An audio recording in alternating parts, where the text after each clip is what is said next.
Hindi Medyo ayaw sabi ko maniwala. sa'yo. Yung malaki, bata ka pa talaga. Kung totoong may sakit ka na talaga. Kaya nga, yan, eh, mahirap talaga dyan sa kanya kasi gusto niya talaga susundin yung, kung may sakit na, ako na yung kawawa, magpapaano. Kasi hindi ka Meron mabubuhay din ka po. ng mahaba kung Mahirap po eh. Meron din kasi kakasira yan ano, eh. madaging okay lang po na pabayaan niyo po siya. May kalayaan naman tayo. May kalayaan din po siya. Meron po, merong nagsalita sa ano bro? Kasi yung doktor nga, hindi ako Conference ang nagsalita. Alam mo ba ang bungan niya? Kasi hindi nila pa magaling yung ano. Tahimik kami. Ang bungan niya doon sa kanyang pagtayo sa entablado, Kuya Boy, inuwi niya yung sigarilyo. Nakakagaling sila sa mind na. Pinaklik niya gano'n, pero hindi niya sinindihan. Tapos sabi Pero niya, ang purpose ng salita tungkol sa paninigarilyo. ano niya yung tao, i-broadcast niya sa buong mundo na ganito ang ginagawa ng sigarilyo. Actually, ang sigarilyo daw, sabi niya, mas maraming namamatay sa diabetes kaysa sa sigarilyo. Papatay. Hindi naman sa sigarilyo yan, yung mga sakit ng diabetes. Ngayon. Hindi sa sigarilyo yan. Tapos sabi niya, Makinig ka, Ju. tapos bandang ulit sabi niya, ang namamatay sa heart attack mas marami kaysa sa sigarilyo. Ngayon, ginaganon lang niya, no? Ngayon, ang nagpabawal daw para, ewan ko, ang psychology mo na lang din doon sa tao na yun. Sa Pilipinas kasi po, yung second hand smoke nung isang araw, narinig ko sa, Mas matindi yung second smoke, yung smoke second ano. mas matindi pa po Yun yun. ang Ano? matindi kaysa naninigarilyo. Cancer. Opo. Yung Hindi na lang hap. Tapos meron pang vape ngayon, di ba? So ngayon, ang ano bang ano natin? Ano ba ang stand natin sa mga vices natin? nakakalasyon. Ang stand po natin diyan, although alam natin yan ay mali, pero may time na encounter tayo ng agad. Antayin natin po yan siguro. Pero pagka alam nyo sa sarili nyo na gusto ko nang i-give up to, pinapall mo na ako. Yun po ang time ng Diyos. Diba? Bawa ngayon, sabihin natin po. May panahon naman pa sinabi sa sarili mo na Oo. ayaw ko na po manigarilyo. Mismo ikaw na. Ikaw mismo magtitigil. Hindi lang yung Ha? Kuya Boy, ganito pa ang mangyayari po noon. Sa sarili nating lakas po, hindi po natin kayang kumisan yung mga bagay niya. So, ang kailangan po natin gawin, sabihin natin, Panginoon, alisin mo sa akin to. Ay di, ganito po nangyari sa akin, ano? Paano ba yung pag-inom? Hindi, nasave po ako, umiyak ako dun sa kwarto dahil nakita ko makasalanan ako. Testimony ko, ano? Naghanap ako ng kapayapaan noon, wala akong kapayapaan, nag-aaral ako, ngayon ko lang naayos yung aking mga grades sa eskwelahan. Nakakagawa na ako ng mga papers ko. Pero wala akong kapayapaan, ano? Pag-uwi ko, empty ako. Sabi ko, bakit nung maliit ako, malapit ako sa Diyos? Ganun. Hindi, inaanap ko yung nung maliit ako, kung nanalangin ako, paano ng Diyos? Kasama mo, yung close na close kayo. Eh wala akong, parang hindi ko nararamdaman na close kami ng God. Ano ba ang kulang sa akin? Nag-attend ako sa isang church. Testimony pa ako dun. Tapos sabi ng kaklase ko, alam mo dyan, hindi ka naman Christian eh. Sabi niya gano'n. Hindi ka naman anak ng Diyos. So meron palang gano'n, no? Pwede kang basahin ng kasama mo. Hindi ka anak ng Diyos. Sabi ko, Brad, ako hindi nga ako namumutya. Ikaw namumutya, nakita kita. Ju, makinig ka, Ju. Tapos, Kasi nung araw pa kasi yan. Yan, sorry ka. sinabi niya sa akin, hindi ka naman, Kuya, balik ka ha. Gano'n lang yun siya. Tutulong niya. Ha? Tapos, nakita ko po, hindi ako pinananakanan ng Diyos sa aking buhay. Professing lang ako, sangso lang ako nagsasabi na anak ako ng Diyos. So nung makita ko na empty ako, wala si Diyos sa akin. Yun niyo po, nung nangusapan Diyos sa akin, galing ako ng Maynila, umuwi ako. Yung nasa bus ako, sabi niya, yung mga alaman na yan, ako lahat pinakita niyo yung kagandahan ng ginawa ng Diyos sa pamuntang pauwi sa amin kasi yung Bulacan po na yan, makikita niyo, nasa bus kayo umaga, ang ganda ng view, Green na green. green na green, tapos nakaayos.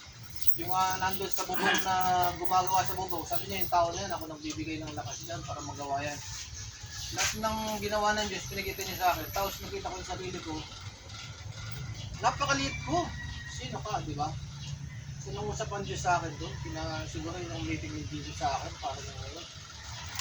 Sinausap ako ng Panginoon. Pag uwi ko sa bahay, sabi ko, sa tanggapin ko na si Jesus. Makasalahan ako, sabi. Hindi ko na-recognize makasalahan ako, kuya. Nangusap ang Diyos sa mga ginawa niya gano'n. Tapos pag bukas ko ng TV, may evangelist na nangangaral, umahit siya. Eh, gusto ko rin umahit, nahilig lang akong umahit. Sinabayan ko siya.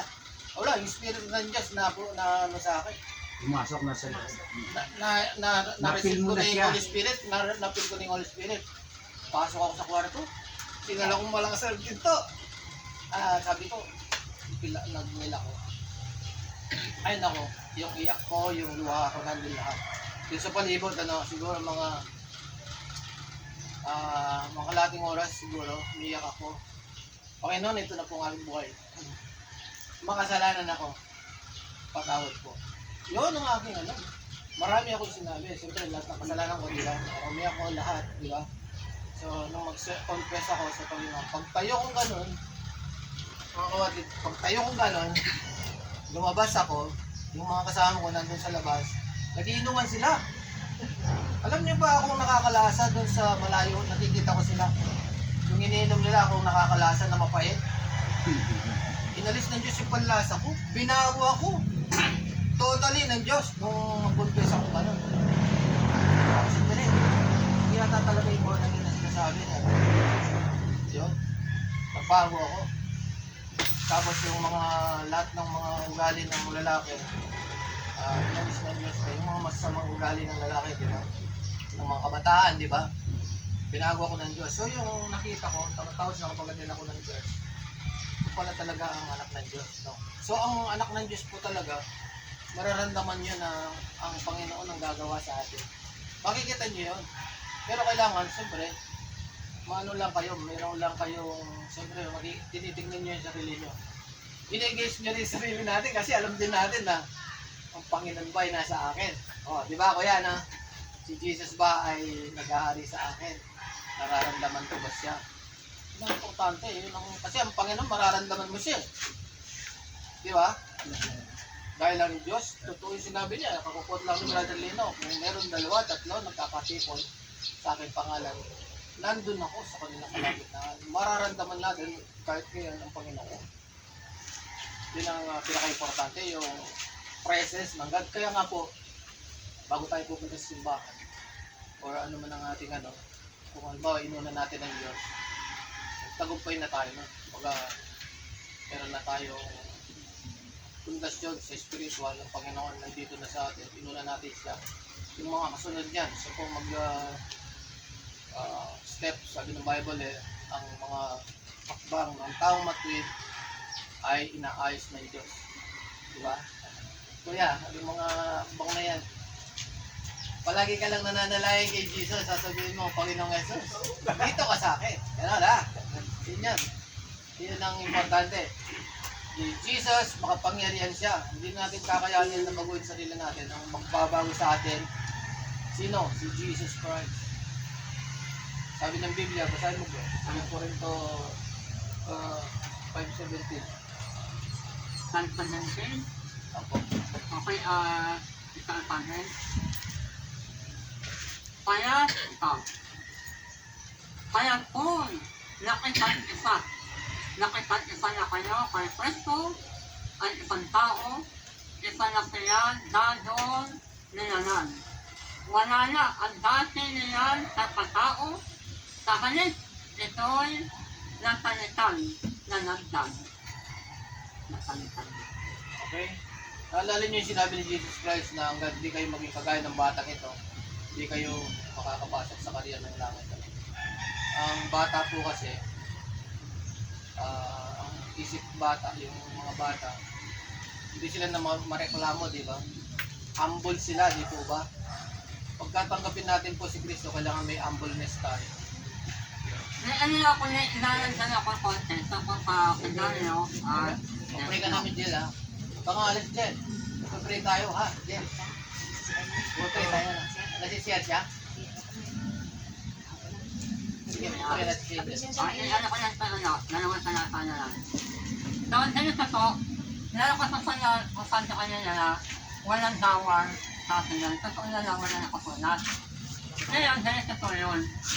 Ang isang tao to, kanya-kanya kinakanulan niya dyan, wala siyang itinuturo na dawar ng dalyo, dawar, wala dito. Ang ibig sabihin, pagka isang tao ay nasasadali o iniinom, kailangan na natin siya unatin. Kasi wala itinuturo sa anak to, na taka kaya ay unatin, iwasan na ang Diyos, iwasan na. Kundi, hayaan natin ang Diyos ang pagpilos. Kasi ako yung tatotoo ko yan, meron ako isang member, ito ang testimony. Isang babae, lalakas na ng anak, lalakas na ng dalyo. Ang lakas, nakakadalawa ka lahat. Ngayon, natin, hindi ko sa sila kaway, nilakaya ko sila. Kasi wala na itinawag sa Kristo, nagtapakay ay aatin, iwasan na yun, Diyos no. Kundi, ang kandila, nalasip kayo sa akin. Wala sa iniutos. Kasi, hanggang ang tao to ay nakikinig at nagtatatuloy, unti-unti tatapos sa kanyang salita ng Diyos. At yung Diyos ang nalulukas. So, ito to. Tingnan po natin. Unang Tesalonica, 5:23. Naway, nudusin kayo ng Diyos na dalar. Na naging dalar kayo. Ano kalit? Nawa. Ano kalit ako yung usap? Ano kalit? Hindi ito sinatutan yung dalar. Kundi, nawa ay naging dalar kayo. So, ina kalit niya kapatid, ang importante ng tao na kikinig. Wala atin. Kasi hindi tayo ang nagtatakay, iwasan nila kasi hindi. Hayaan na sila. Hayaan na sila unatin. Kasi isang araw, ang naunaan nila, ang Diyos ay nalulukat na sa kanyang tuto. Kasi tatasok yan eh. Tatasok yan. Okay, ito yung interesting ko. Isang araw, yung aking nagdag nila unatin. Siyempre, ano yun, after do eh. Ngayon, nag-awit na sila ng asawa. Ang nasa nila unatin. Ngayon, ginawa ko, pinunta ko sa bahay. Oh, tapos nakita ko yung unatin. Kasi, hindi ko na iwasan ako sa sarili. Ano ko ante ka yan? Wala nang dawan dito. Hayaan natin ang Diyos ang nilo. Ano no? Nagdalik kayo nagpatuloy. Hanggang isang araw, nawala na sa kanyang sarili nyo, lahat nawala na. Kasi nga kapatid, hindi tayo ang nag-uutos. Ang Diyos ang kakausap sa kanya. Saka ang tao ay kinausap siya, ang Diyos ang nanghahanap sa kanya ng epo sa nawawala. At nagilig na kadang, ayaw na niya. Wala nang lasa. Wala nang lasa. Kasi nga po, ayaw na doon natin. Kaya ano tayo? Totoo yan. Nilalasa ng Diyos yung mga Oo, kasi masasama. ano sila Diyos yun eh. Brad, sipin mo ang Diyos nasa sa'yo. Gustuin ba ng Diyos na masira ang katawan mo, di ba? Siyempre, alisin niya yung lasa. Di ba? Sa'yo ang Diyos eh. Panginoon yan, di ba? Walang mag-uutos na ano, wala namang nakasulat. Wala na ako yung tawag, wala. So, ibang anak ng Diyos na. Ibang anak ng Diyos. Ang Diyos ang magbabawal. Ang Diyos ang magbabawal. Ang Diyos ang mag-aayos sa Kanya. Kaya hindi dapat pagdalunan. Diyos talagang maghuhukom sa'yo pag gusto ka na kunin ka na. Amen, amen. Sinolo mo naman eh. Ano ba naman niya? Hindi ka ba